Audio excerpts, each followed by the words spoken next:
Today I want to talk about the magic move in golf. That change of direction at the top that sets everything in motion on the way down. You know what? In my 25 years teaching, I bet 85% of golfers do this move improperly. Only about 15% unwind themselves, drive the club into the ball from the inside and compress it and hit it with authority. So what's the problem? Why do 85% of golfers struggle with this? Well, the general notion is if you do anything wrong at the start of the swing, or during your takeaway, or as you move up to the top, you can't move down properly. So the golf swing's like a series of building blocks, building up to the top and then unwinding down. The unwinding word is the secret, right? What you're supposed to do in golf is wind the body up as the arms swing the club up over your back shoulder.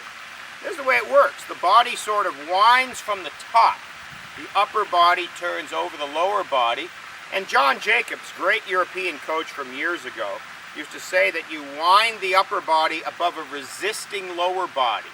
We need a little bit of resistance in this back leg as we wind ourselves up into a proper position in the backswing. If you do it properly and you have a little bit of tension in this flexed leg, then unwinding is a lot easier. In other words, you have to wind to unwind properly. Most golfers either shift a little bit, or they lift up, or they over-rotate and get into a poor position to lead from.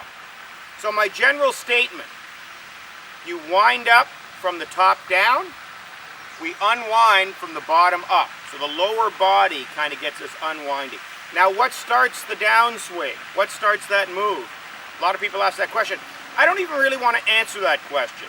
I just know that when I go to throw a ball, my feet, my legs, my hips, all of those things lead my forward motion.